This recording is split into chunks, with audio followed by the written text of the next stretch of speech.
तो ऐसे गिर रही है जैसे मनाली को भगवान एंटार्क्टिका बनाने के मूड में है।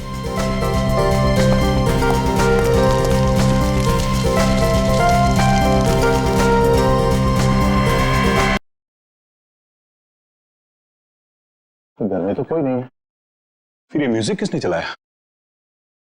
पूरब, माया, गौतम, पूरब, माया, गौतम।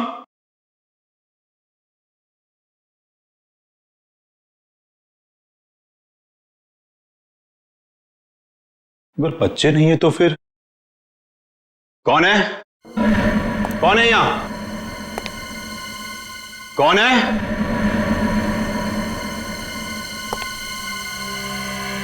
कौन है?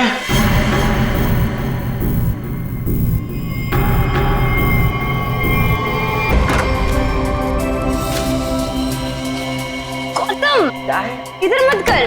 क्यों? इधर मत जा, फिर मुझे साफ करना पड़ता है। मत। अच्छा मैं तुझे ही साफ कर दूंगी। तुम तो लड़ने झगड़ने बंद करो, डैड घर में ही है। अच्छा है, तो मैं डैड से गौतम की शिकायत करती हूँ। डैड देखिए ना इसे, पूरा घर गंदा कर रहा है। Dad, dad, dad, dad is no मोर।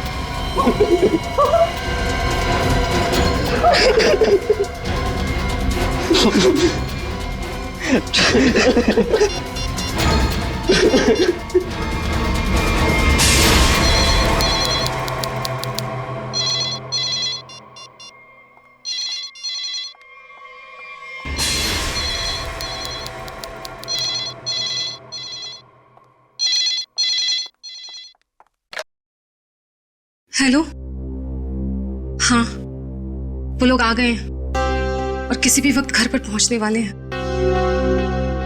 ठीक है।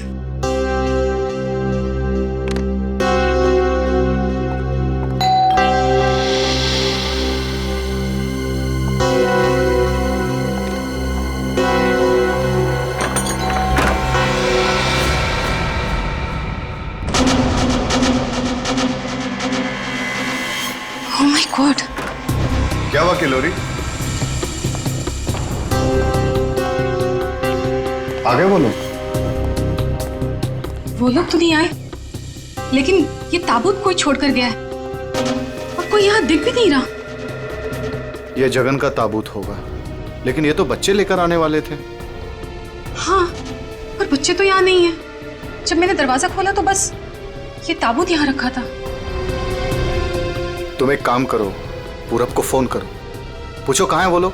हाँ,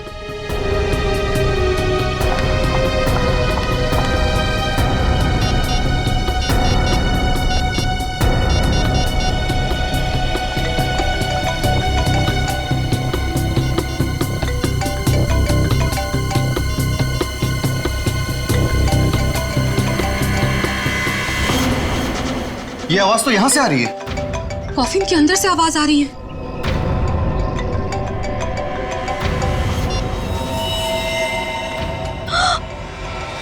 खून! विक्रम, खून! Oh my God! कुछ तो गड़बड़ है। पुलिस को फोन करो जल्दी। एक मिनट, तुम पैनिक मत हो, खोलकर देखते हैं ना।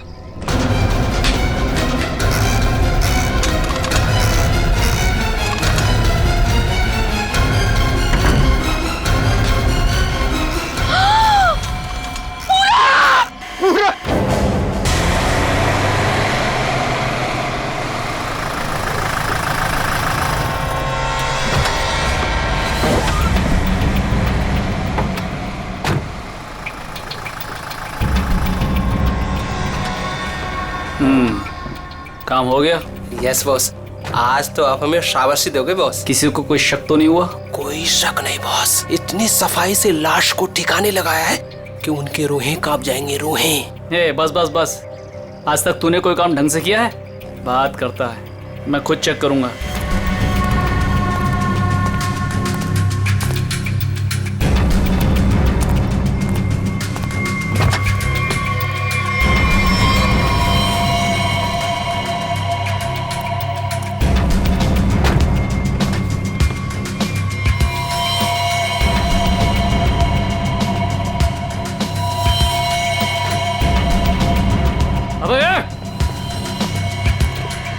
क्या हुआ बॉस? मेरी किस्मत खराब थी जो मैंने तुझ जैसे निकम्मे को काम पे रखा। ऐसा क्या हो गया बॉस? ये देख, ये है तेरा सफाई वाला काम। हाँ, तू लाश ठिकाने लगाने गया था या अपनी पूंछ लगाने गया था? तू पूछ? अबे पूरे रास्ते पर तू खून के निशान लगा कर आया। सीआईडी वाले इसी पूंछ को पकड़कर हमारी गर्दन तक पहुंच जाएंगे। अरे तुझे कितनी बार बोला कि लाश ठिकाने लगाने के बाद सफाई पर सही से ध्यान दिया करो। बोला था ना? एक बार बात तेरे भेजे में नहीं घुसती क्या? बात करता है। अब क्या करे बॉस? क्या करें? मैं बताता हूँ तुझे, रुक। मन तो करता है ना तेरा खून भी इसी रास्ते पर बहा दूं। अरे शक्ल क्या देख रहा मेरी? ये मुसीबत को ठिकाने लगा और सफाई वही कर। जी बॉस। चल बॉस, चल। खुद भी मरोगे और मुझे भी मरवाओगे। चल।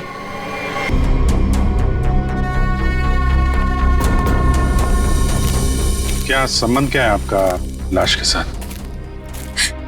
जी वो मेरा बड़ा बेटा था, अपने पापा की लाश लेकर आने वाला था और खुद ही। क्या इसका क्या मतलब क्या है? मतलब ये कि इसके पति 2 दिन पहले ही मर गए थे हार्ट अटैक से, और जिसकी लाश पड़ी है पूरा, वो अपने पिताजी के पार्थिव शरीर को लेकर यहाँ आने वाला था, भाई और बहन के साथ। भाई और बहन? वो कहाँ है अभी? वो भी गायब है, उनका फोन तक नहीं लग रहा है। कहाँ से आ रहे थे वो लोग? एयरपोर्ट से। थोड़ी देर पहले ही उनकी फ्लाइट लैंड हुई थी, लेकिन वो लोग तो यहाँ नहीं पहुंचे, सिर्फ कॉफिन पहुंचा, वो भी पूरब के लाश के साथ। ये लो, मतलब बीच रास्ते में किसी ने कांड कर दिया। वैसे आपका क्या संबंध है जगन के साथ? कोई रिश्ता नहीं। मतलब? ये मेरे पति है। अच्छा अच्छा, मतलब दूसरी शादी है ये? एक बात बताइए, ये पूरब इनकी एक्स हस्बैंड की लाश को लेकर इनके करंट हस्बैंड के घर क्यों आ रहा था? है? ये मेरा घर नहीं है, ये किलोरी का घर है। मतलब आप घर जमाई हैं? जी। खैर, ये तो आपका निजी मामला है। आप ये बताइए कि ये लोग कहाँ से आ रहे थे और एयरपोर्ट पे इन्हें कौन रिसीव करने वाला था? जगन हमारे 3 बच्चों के साथ मनाली में रहते थे। 2 दिन पहले पूरब का फोन आया कि हार्ट अटैक से उनकी मृत्यु हो गई है। मैंने पूरब को बोला कि उनके अंतिम संस्कार के लिए वो उन्हें यहाँ ले आए। एयरपोर्ट पे वो जैसे ही उतरे, वहां से उन्होंने एक प्राइवेट टैक्सी ली यहाँ आने के लिए, और उसके बाद। प्लीज आप मेरे दोनों बच्चों को ढूंढ निकालिए। माया और गौतम कहाँ है, कुछ पता नहीं चल रहा। ठीक है, आप चिंता मत करिए, हम उन्हें जल्दी ढूंढ निकालेंगे।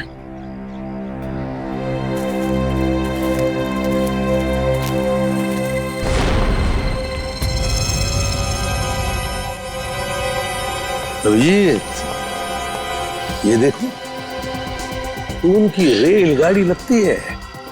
ऐसा? निखिल, सर देखो, ये रेलगाड़ी कौन से स्टेशन से होके आई है? चलो भैया, चलते हैं। चलते हैं भैया का क्या मतलब है? अपना मुंह दिखाने आया था तू यहाँ पर? मतलब ये है कि एक लाश पड़ी हुई है, उसका खून हुआ है, किसने खून किया है ये तो आप पता लगा ही लोगे ना। महान हो आप लोग तो मेरा क्या काम है यार? इसको नहीं बुलाऊं तो इसके कान में से धुआं निकलता है कि हमें बुलाया नहीं, ये तो यूं केस सॉल्व कर देते, यूं खूनी को पकड़ लेते। और अभी लाश को सूंघा तक नहीं, वो चल पड़ा। हाँ सूंघ लिया तो फिर मुंह खोल ना। लाश को सूंघने के बाद क्या पता चला ये बताने के बगैर सरपट भागे क्यों जा रहा है? देख शाहरुख, 2 बच्चे गायब है इस औरत के, 2 बच्चे, और ऊपर से बाप की लाश भी गायब है। लाश गायब है तो मैं क्या करूं? लाश बन के लेट जाऊं यहाँ पर? लाश ढूंढना आप लोगों का काम है तो ढूंढो ना। पूछो किसी से, ढूंढो कि ये कास्केट कहाँ से आया था। मैं क्या करूंगा इसमें? अच्छा तू जा। ठीक है। अरे एक मिनट सर, हमें इस केस में आपकी जरूरत है। आप देखो भैया, वो तो हर केस में तुम लोगों को मेरी जरूरत पड़ती है, पर तुम लोग मानते कहाँ हो? यार छोड़ो इसको। अरे सर प्लीज एक मिनट। अरे सारुंके साहब, आप अपने ज्ञान का प्रकाश डालिए ना इस केस पे। इसके चेहरे पर अंधेरा छाया, ये क्या प्रकाश डालेगा? तुम बोला? नहीं, ये हमारे आपस की बात है, तुम लगे रहो। ये ताबूत कहाँ से आया? ये लो, एयरपोर्ट से। अरे तो एयरपोर्ट जाओ ना यार, यहाँ क्या कर रहे हो तुम लोग? तो जाएंगे ना साळुंखे जी, पर आप क्यों मैदान छोड़ के भाग रहे हो? भाभी आपके हस्बैंड की लाश आ गई। नहीं, मेरे बेटे की लाश आई है। क्या क्या कह रही हैं आप? इतना सारा खून क्यों बह रहा है? मुझे बहुत डर लगता है खून से। शांति शांति प्लीज। ना खून इसलिए बह रहा है क्योंकि इनका खून हो गया है।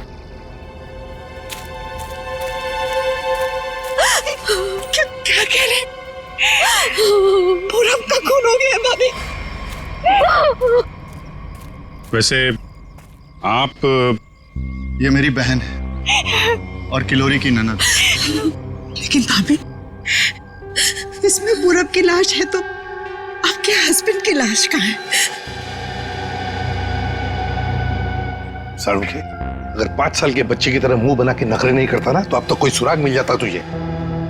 भैया ये नाक के अंदर छोटे छोटे दाने दिखाई दे रहे हैं ना, शायद यही एड्रेस किसका? उनके हस्बैंड की लाश का। अरे तुम लोग कर क्या रहे हो? आज फिर किसी पैसेंजर का लगेज मिसिंग हो गया। तुम लोगों की वजह से किसी दिन गवर्नमेंट मुझे इस ऑफिस से मिसिंग कर देगी। ठीक से काम करो। Yes sir.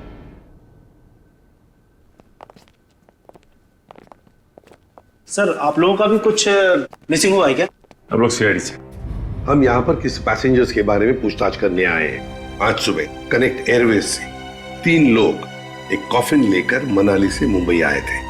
और वो 3 पैसेंजर्स ये लोग हैं। ये देखिए, ये पूरब, गौतम और ये माया। ये तीनों अपने पिता की लाश को कॉफिन में डालकर यहाँ लाए थे। जी हाँ सर, लाए तो थे। उस कॉफिन में इनके पिताजी की लाश थी जो इनके घर तक कभी पहुंची ही नहीं, बल्कि उस कॉफिन में पूरब कुमार की लाश पाई गई थी। ये कैसे हो गई? वही पता लगाना है। उसके साथ साथ गौतम और माया, ये 2 बच्चे भी गायब हैं। सर मुझे तो लगता है वो लाश कहीं। एक बात बताइए, क्या इन तीनों को कॉफिन के साथ कोई रिसीव करने के लिए आया था? नहीं सर। अच्छा एक काम कीजिए, आपके स्टाफ ने तो मदद की होगी ना कॉफिन को उनके गाड़ी तक पहुंचाने के लिए। जी सर। जरा उनको बुलाइए। जी सर, मैं बुलाता हूँ। हाँ। चंदन और बिहान को जल्दी अंदर भेजो।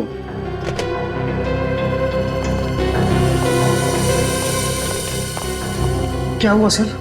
आज सुबह कनेक्ट एयरवेज से कॉफिन आया था। हाँ साहब। उसके बारे में सीआईडी वाले आपसे कुछ पूछना चाहते हैं। सीआईडी साहब, हमने कोई गड़बड़ नहीं किया साहब। हम तो बस काम कर रहे थे साहब। हमने तो बस उस कॉफिन को उस गाड़ी में चढ़ाया था साहब। एक मिनट, तुमने कोई गड़बड़ नहीं की है।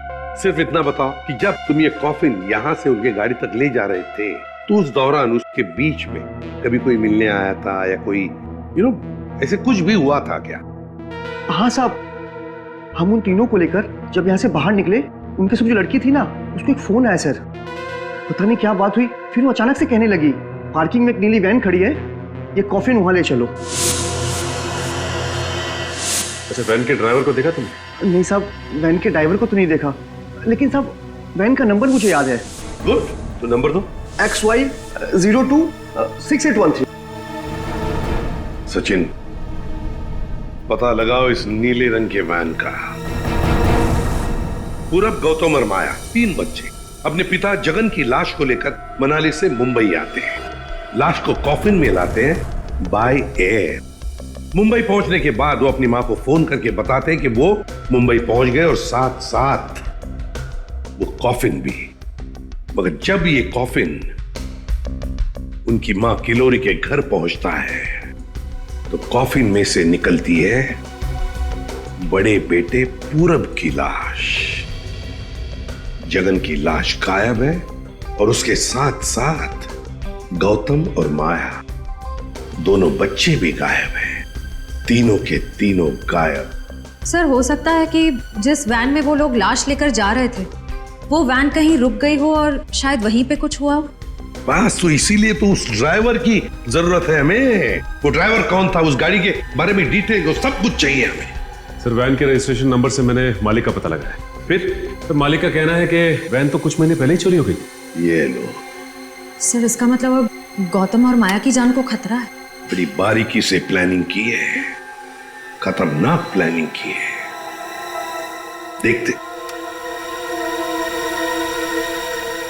ओए, अंकित, कुछ मिला? हाँ बस, ये देखो, ये मिट्टी कॉफीन के नीचे लगी हुई। इस मिट्टी में इस कॉफीन का पता। मिट्टी में पता? हमें तो नहीं दिखा। उसके लिए सालूखे की नजर चाहिए। सड़ुंखे, कॉफिन का पता तो हम लगा ही लेंगे, पर पूरब की लाश इस कॉफिन में आई कहां से? ये पूरब की नाक बताएगी बॉस।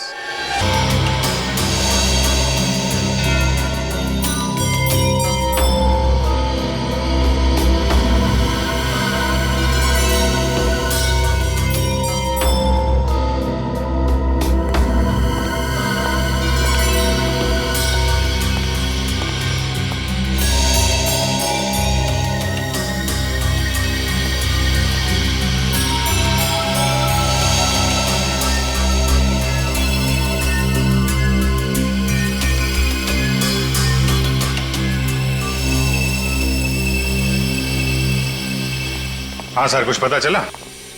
भाई अभी तक तो शक पर ही काम कर रहा है। शक दूर नहीं हुआ? हो गया, शक दूर हो गया।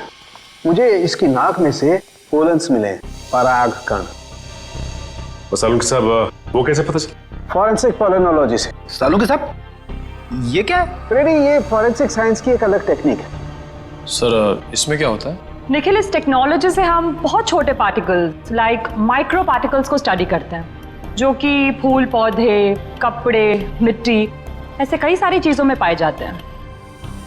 वाह, क्या बात है तारिका जी, क्या नाम? लेकिन इसे बड़े ध्यान से देखना पड़ता है, क्योंकि कई बार क्या होता है कि आवारा भंवरे एक फूल पर बैठ करके उसके सारे पोलन्स, उसके सारे पराग कण चुरा करके भाग जाता है और पूरे के पूरे माहौल को गंदा कर देता है। सर, पॉलिन जो है हवा और पानी से भी फैलते हैं, इसमें बेचारे खाली भंवरे को ही क्यों दोष दे रहे हैं आप? सही कह रहे हो, बेकार में खाली भंवरे को दोष क्यों दें? तो होता यह है कि जब हम बाहर से आते हैं तो हमारे पूरे शरीर पर, आंख, नाक, कान, गले, सब पर पोलन्स लगे होते हैं, और इन पोलन्स की जांच करके हम ये पता लगा सकते हैं कि ये खास व्यक्ति किस जगह से आया है।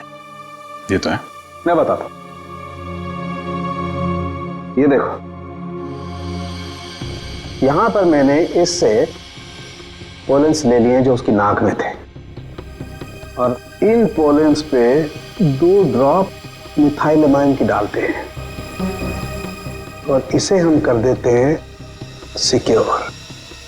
अब इसे चेक करके हम ये पता लगा सकते हैं कि ये पोलन्स कैसे हैं, कहां से आए। ये देखो सर, ये तो नारंगी कलर में उभर के आ रहा है। और अब इस आकार को हम हमारे डाटा के सैंपल से मैच करके देखेंगे, ताकि पता लग सके कि ये पोलन किस टाइप का है। करके जरा मैच। हाँ।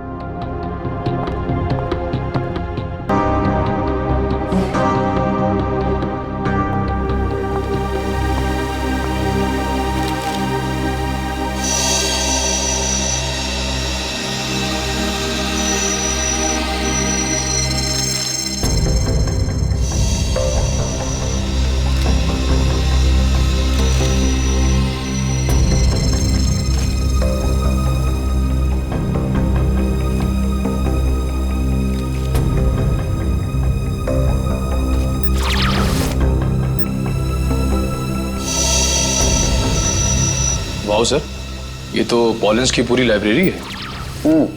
एक पॉलन कहाँ पैदा हुआ, धरती पे कहाँ पाया जाता है, पूरी डिटेल्स है इसमें। फॉरेंसिक साइंस की इस टेक्निक की वजह से क्राइम स्पॉट का पता लगाना बड़ा आसान हो गया है। मिल गया मैच।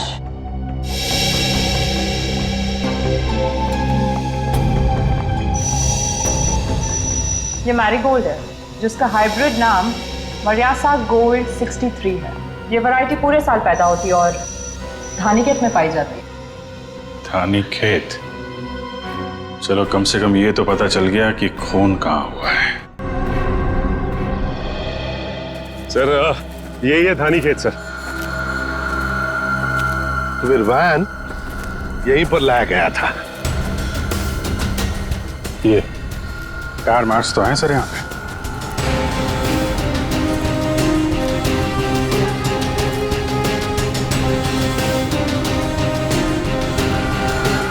बस ये उसी वैन के टायरों के निशान। फिर तो जगन की लाश खूनी ने यहीं कहीं फेंकी होगी। पर सर इतने बड़े खेत में हम उसकी लाश ढूंढेंगे कैसे? मैं बताता हूँ बस। तो कब बताएगा? क्या मुहूर्त निकलवाना पड़ेगा? मैं बता रहा हूँ ना यार, उखड़ते क्यों? 1 मिनट रुको।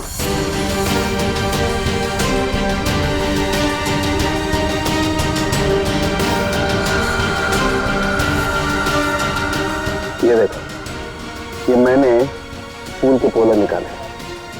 अभी मैं जिस दिशा में उड़ाऊंगा और ये उड़ करके जहां जाएंगे समझ लो फूल भी उसी दिशा में उड़ा है। लेकिन सर यहाँ तो हवा ना के बराबर है, ये कैसे पता चलेगा कि हवा किस डायरेक्शन में है? ये मुर्गा बताएगा। मुर्गा? हाँ निखिल, मुर्गा। ये मुर्गा है ना, किसान लोग अपने खेत में अक्सर लगाते हैं। इस मुर्गे से पता चलता है हवा का रुख कहाँ पर है। जिस तरफ हवा चलती है ना उस तरफ ये मुर्गा मुड़ता है और इसका फायदा होता है पेस्टिसाइड डालने में, हवा के हिसाब से। उस तरफ देखते हैं सर। हाँ चलो देखो जरा आसपास कुछ दिखता है क्या? सर? हाँ सर वहां पे कोई लेटा है? चलो देखते हैं।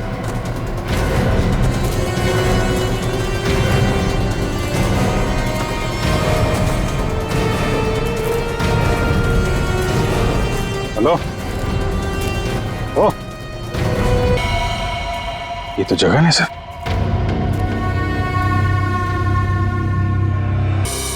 देखिए जगन की लाश हमें गेंदे के खेत में से मिली।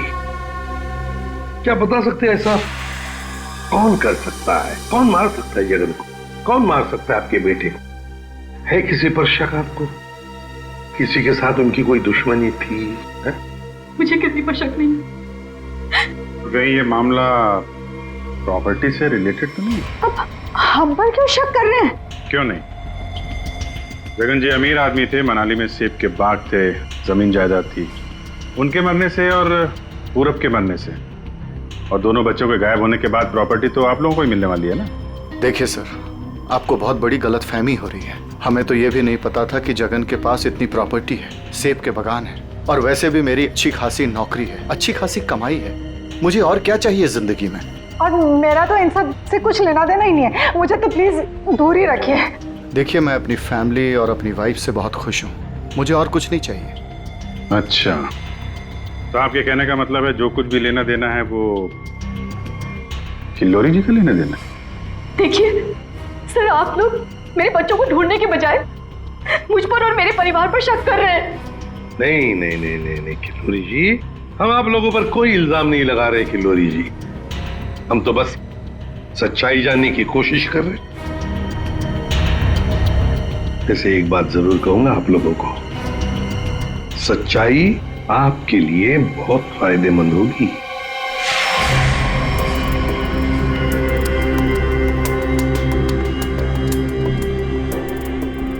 सारिका, इस ताबूत के ये निचले हिस्से में जिस तरीके के निशान लगे हुए हैं ना, उससे तो लगता है इस ताबूत को काफी दूर तक घसीटा गया है।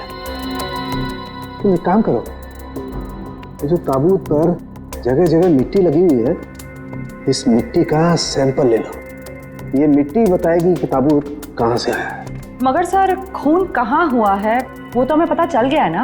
हाँ तारिका, ये पता लग गया है, लेकिन वो वैन, उस वैन के बारे में कुछ पता नहीं लगा है। जिस वैन में ये खून हुआ है, जिस वैन में से एक लाश गायब हो गई, उसके बारे में कुछ नहीं पता है। एक काम करो, इस मिट्टी का सैंपल ले लो, फिर इस मिट्टी को हम बॉम्बे के सॉइल मैप से मैच करके देखेंगे। लेकिन सर मुंबई के सॉइल मैप की कौन सी मिट्टी का फैलाव कहाँ तक है ये हमें कैसे पता चलेगा? यू ट्रस्ट मी ना? कॉज तो फिर सैंपल ले लो, पता लगेगा, बिलीव मी।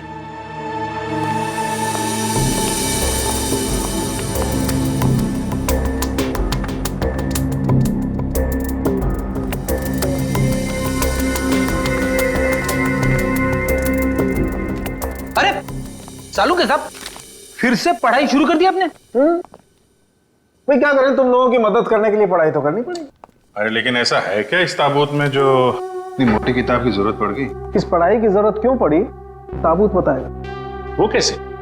कॉफिन में मिले इस मिट्टी का हम सेडिमेंटेशन टेक्निक से एनालिसिस करेंगे, उससे सब पता चल जाएगा।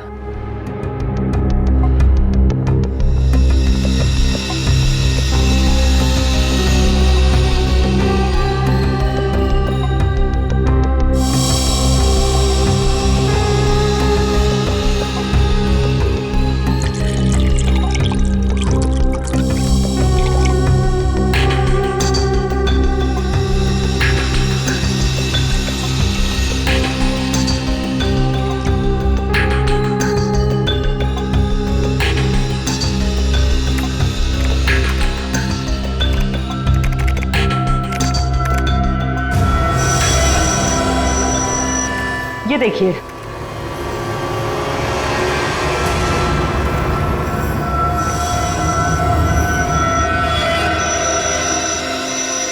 ये तो घास जैसा कुछ लग रहा है। एक मिनट, अब देखो, ये घास नहीं है, ये मोलासिस है, गन्ने के वेस्ट से जो निकलती है, जहां पर गुड़ बनता है। मतलब ये ताबूत वहां पे ले जाया गया था जहां पे गन्ने से गुड़ बनाया जाता है, शुगर फैक्ट्री। सर, मुंबई के आसपास 2-4 शुगर फैक्ट्रीज हैं। अच्छा सालुंके साहब, ये मिट्टी किस एरिया की है, कुछ पता चल सकता है? हाँ बिल्कुल पता लग सकता है।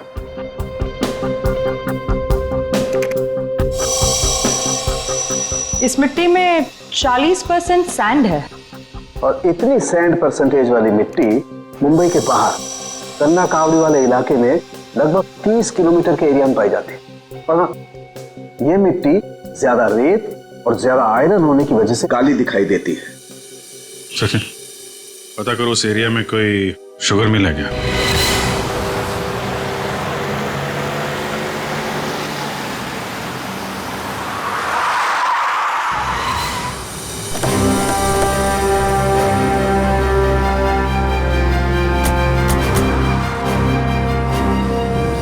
चंगनलाल शुगर मिल।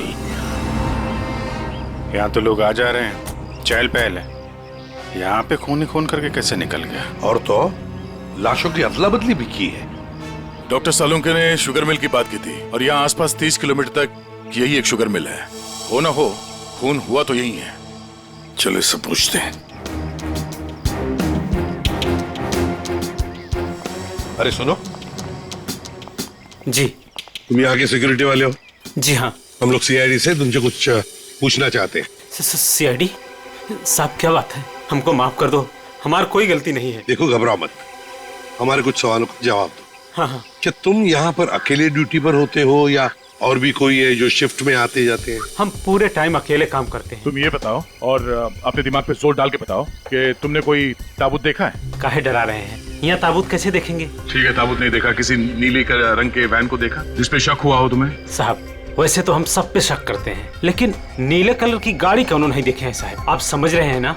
अच्छा चलो एक बात बताओ, यहाँ पर ऐसी कोई और भी खाली जगह है, गोदाम जैसी? हाँ साहब, एक पुराना गोदाम है हमारे मालिक के। चलिए दिखाते हैं। चलो दिखाओ। दिखाओ। चलिए आइए साहब, ये है पुराना गोदाम। तुम जरा बाहर जाओ। ठीक साहब। गेट तो काफी बड़ा है। हाँ, वैन आसानी से घुस सकती है। इस जगह को देख के लगता है कि काफी समय से कोई आया नहीं है यहाँ पे।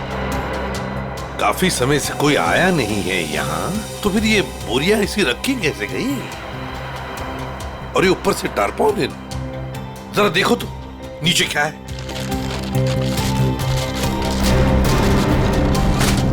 ये देखा?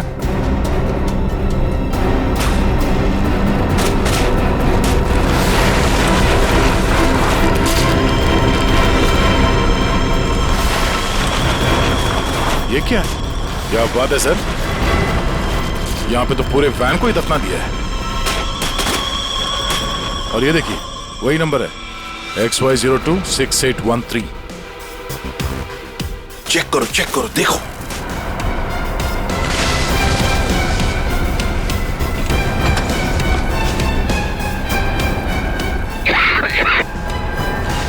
माय गॉड, इतना सारा खून लगता है 24 घंटे से ज्यादा पुराना है। अभिजीत, लाश इसी वैन में से ले जाई गई है। काम करते हैं, पूरी की पूरी वैन को फॉरेंसिक लैब भेजते हैं।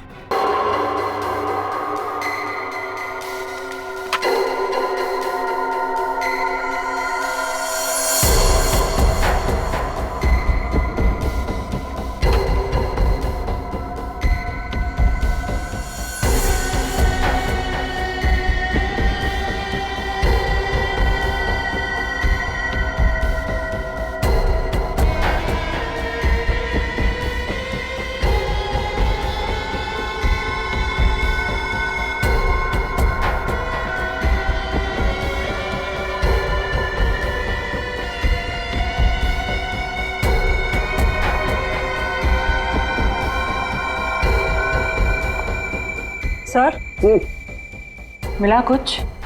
हाँ तारिका, मिला तो है बहुत कुछ, लेकिन जो कुछ मिला है उससे हम खूनी को सजा तो दिलवा सकते हैं, लेकिन बच्चों तक नहीं पहुंच सकते। सर टाइम बहुत कम है हमारे पास, कहीं बच्चों को नहीं तारिका, बच्चों को कुछ नहीं होने दूंगा, लेकिन सबसे पहले हमें ये पता लगाना पड़ेगा कि गैराज में डंप होने से पहले ये वैन आखिरी बार कहाँ होकर के आई। तो ये कैसे पता लगाएंगे हम? हमने पूरी वैन छान मारी है। तुमने वो कहावत सुनी है, किसी जेंटलमैन को देखना हो तो सबसे पहले उसके जूतों की तरफ देखो। हम भी इस गाड़ी के जूतों की तरफ देखें। मतलब साफ है तारिका, सिंपल। हम इस वैन के टायरों को चेक करेंगे। तारिका, ये वैन जहां से भी होकर आई है उस जगह की मिट्टी के कण इसके टायरों पर चिपके होंगे और वो बताएंगे कि वैन कहां से होकर के आई। Correct correct. हाँ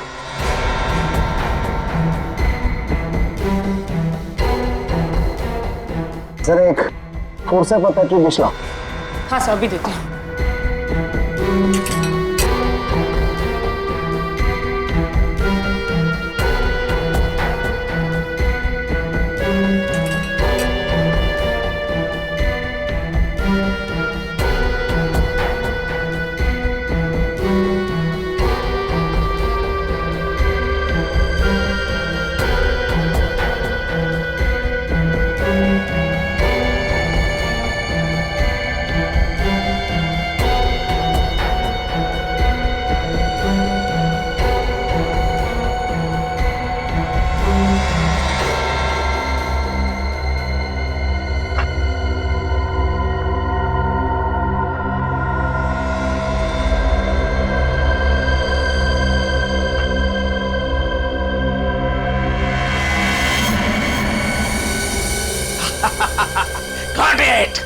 सर क्या है, क्या मिला है? सर बताओ ना क्या मिला है। हेलो। हाँ तारिका जी। हाँ अभिजीत।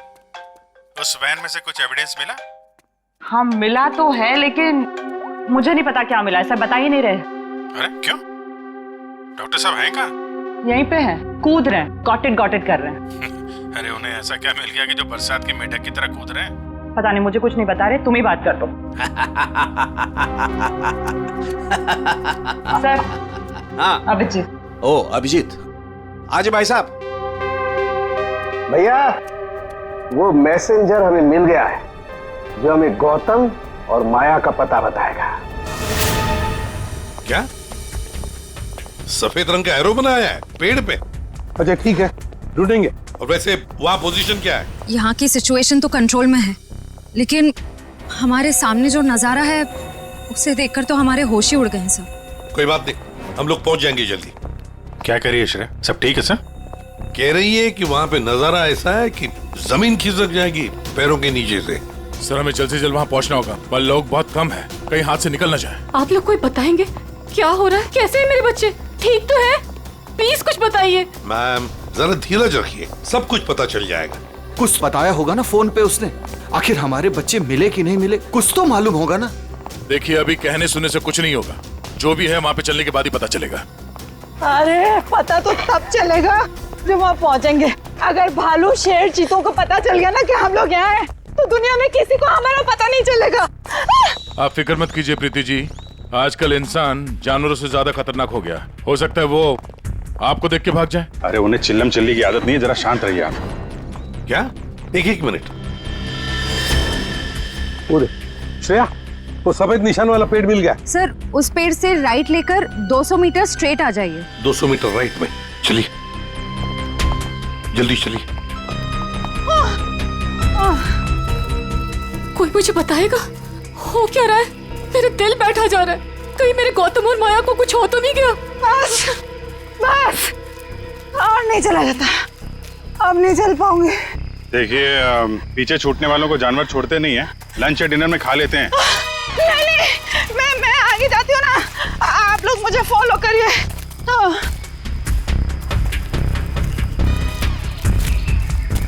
संभाल के, संभाल के। आश्रय, सर वो देखिए सर।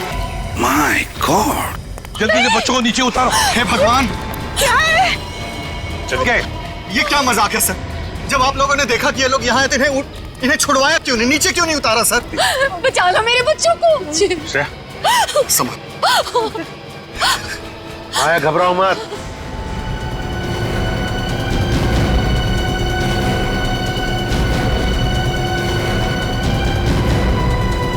अब भेजो भेजो उसको।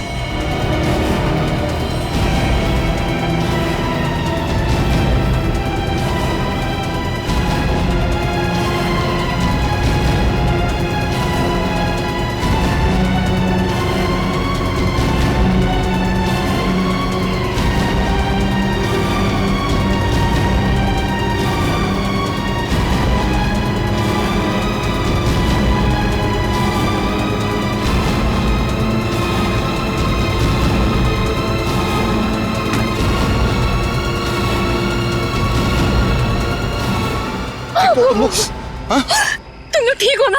बंद कीजिए अपना नाटक। हमारी इस हालत के जिम्मेदार आप ही हैं। बच्चे कहते हैं ना हमें, तो क्यों डाला अपने बच्चों को मौत के मुंह में? तो अच्छा हुआ सीआईडी टाइम पे आ गई, वरना आपने भैया की तरह हमें भी मार दिया होता। क्यों खिलोरी जी, ये बात क्या है? बच्चे आप ही पर इल्जाम लगा रहे। मुझे भी कुछ समझ में नहीं आ रहा है। मैं तो इन लोगों से इतना प्यार करती हूँ, मैं क्यों मारूंगी इन लोगों को? बात तो सही है, सवाल जायज है। एक माँ अपने ही बच्चों के साथ ऐसे कैसे कर सकती है? देखिए,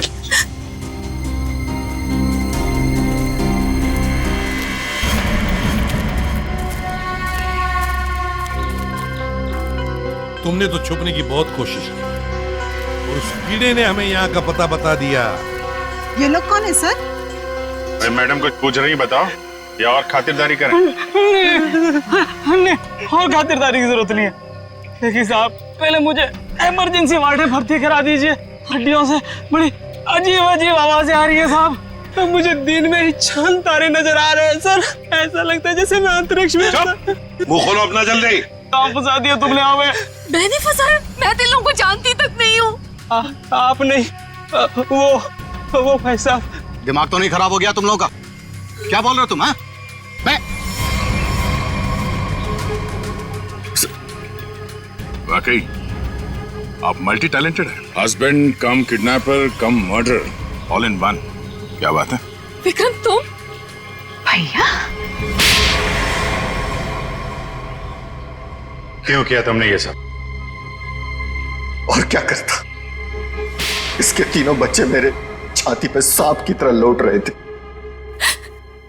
विक्रम, तुमने बोला था कि तुम हमारे बच्चों को मुझसे भी ज्यादा प्यार करोगे, और तुमने मेरे एक बेटे को मार दिया और बाकी दो को मारने की साजिश की। जिस मकसद के लिए मैंने तुम्हें फंसाया, उस पर तुमने पानी फेर दिया। तुम्हें फंसाने का मेरा सिर्फ एक ही मकसद था, तुम्हारी प्रॉपर्टी, तुम्हारा पैसा। लेकिन तुमने अपनी सारी प्रॉपर्टी अपने बच्चों के नाम कर दी। क्या करता मैं? और तो और तुम अपने पुराने पति से भी मिलने जाती थी। तुमने कभी सोचा कि मेरे अंदर क्या होता था? मैंने एक दिन डिसाइड कर लिया, तुम्हारी पुरानी फैमिली को ही तुम्हारे रास्ते से हटा दूंगा। और इसीलिए सबसे पहले तुमने जगन को रास्ते से हटाया, क्यों? हाँ, इसलिए मैंने अपने रास्ते से सबसे पहले अपने पहले कांटे को हटाया, जगन को। अपनी पत्नी को झूठ बोला कि मैं बॉम्बे से बाहर जा रहा हूं। और एक दिन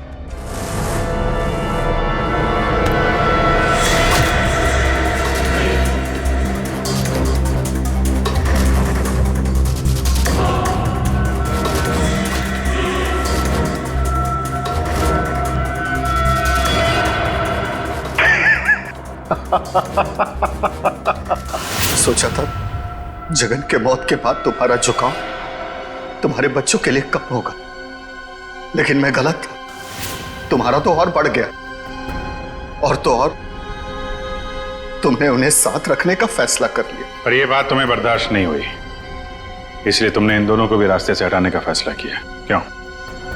विक्रम, मैंने तुम पर इतना भरोसा किया, तुमने सब बर्बाद कर दिया। मैं तुमसे नफरत करती हूँ, नफरत। जायदाद की लालच में आके तुमने जो मौत का खेल खेला है, उसका अंजाम भी मौत है। फांसी होगी तुम्हें, फांसी।